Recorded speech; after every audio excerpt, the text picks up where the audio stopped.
A lot of people have been asking me, and so I'm making this emergency video about the difference between investing and financial planning, because too often they are seen in the same light, but they are indeed very different.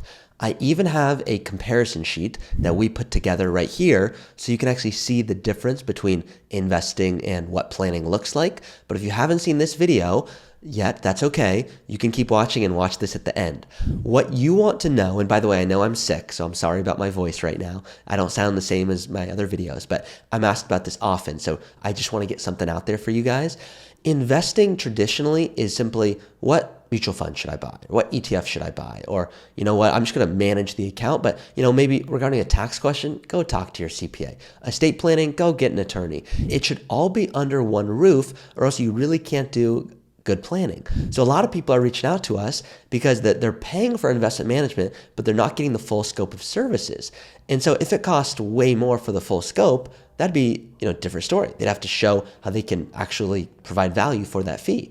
More often than not, someone is coming to us, and this is the sad reality, and they're paying more and they're getting less value. So they're paying this and they're getting this when they should be paying this and getting this. And that's the difference here. So I want to just make this quick video to outline the difference, because here's the best way I've found to illustrate it. And as many of you know, I'm all about examples and analogies. It's the best way to learn. So if you don't already know, I am a financial advisor. I am the host of the Early Retirement Podcast, and I'm the vice president here at Root. Here's how a traditional financial advisor used to work. And many advisors still do this, by the way. And if you don't know, my parents were burned by 4 financial advisors, in large part the reason I became an advisor. There's a big risk if you do bad planning, and there's a lot of value if you do good planning. So that's what I saw growing up, and it made me want to become a good advisor.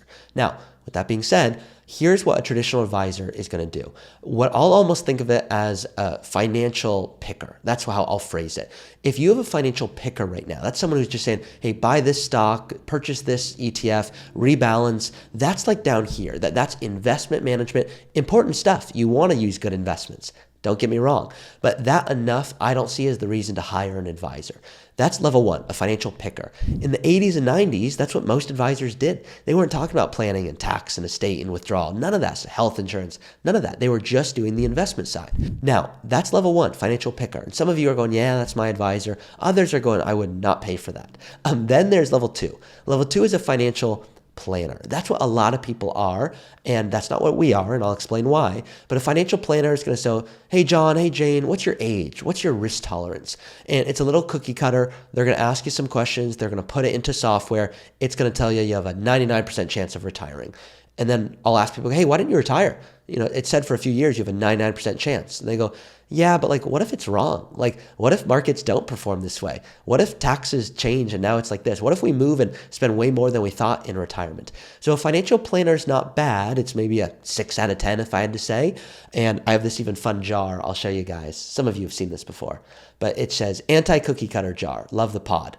That's a fun podcast listener of mine who goes, hey, I really like the fact that you don't just say, what's your age and risk tolerance? Because you might be a 2 today and a 10 tomorrow. That's going to not make you feel good about your retirement. So I want to make sure you have a plan that says, hey, no matter what markets do, you are okay. And here's what we're doing to make sure you are okay. I'm known as one of the meanest early retirement advisors because I do not let anyone retire too early. Because I don't want you to retire too early and be kicking yourself going, why didn't I wait 6 more months, 1 more year when I would have been in an amazing spot to retire with total confidence and none of that head trash that I talk about. Once again, sorry about my voice. Then there's level 3. Level 3 is what I call a financial protector.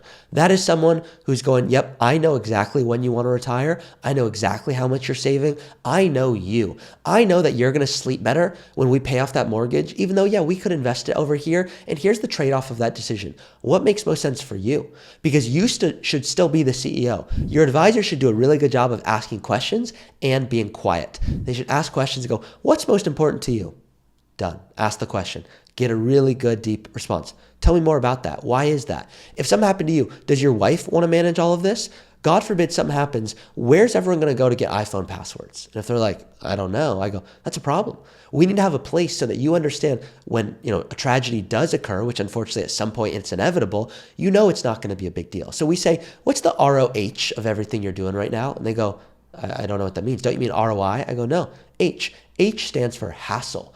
What's the return on hassle? which is a weird way of thinking about it, of anything at all. A lot of clients come to us, they love real estate. We say, great, real estate's awesome. You're doing a lot of work right now and you're getting 12, 13, 14% on this property. Do you like doing that work? And if they go, yeah, I go, great, let's keep doing it. Look at what it's going to mean for the plan. Other people go, you know what? I don't want to be a landlord in retirement. So yes, I'm getting 12, 13, 14%, but if I could get 6, 7, 8% and still know I'd be okay, I'd want to know that trade-off. So great, let's talk about that.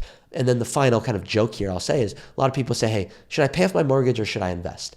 A good advisor should quantify that trade-off for you and say, I know you, and I know you are going to sleep better paying off that mortgage. But the truth is, it's like a $600,000 opportunity cost on this one decision. I know you're going to sleep better. Let me educate you more. Trust me. Don't pay off the mortgage in full. Here's why.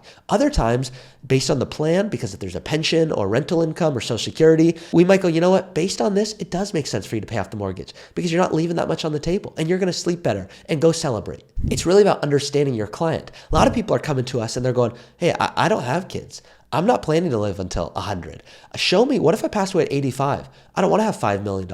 What do I have to do? And how does that change when markets change? What's going to happen to my income? When markets are doing well, do I just keep taking income as much as I'd like? Or is there a point where I have to stop? And there is, just so you know. It's called the guardrails approach. So think about it like this. Your advisor should have the energy to go, hey guys, I'm so excited. What's something you're so glad you spent money on this year? And if you're like, I don't know, I go, guys, that's a problem. Because look at what's going to happen. You're on track to have too much money. You're going to get crushed by RMDs. We need to do Roth conversions, but we have to be smart because you are going to retire early before 65. And there's not going to be health insurance. So here's how we're going to map this out for you. It's real in-depth planning. It's protecting the fact that many of you know this, but a lot of people come to me, they're retiring early in their 70s. And you're like, that doesn't sound like it. But what happened is they retired early unsuccessfully, and now they're trying to retire early again. And trust me, you only want to do it once.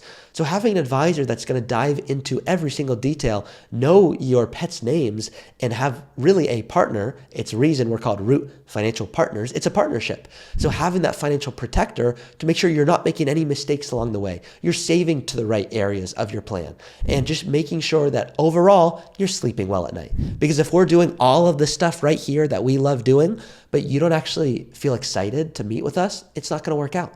Even if financially we can add all the value in the world, we want you to sleep well and your partner to sleep well, and that's how we do planning. So make sure that you understand, do you have investment guidance today?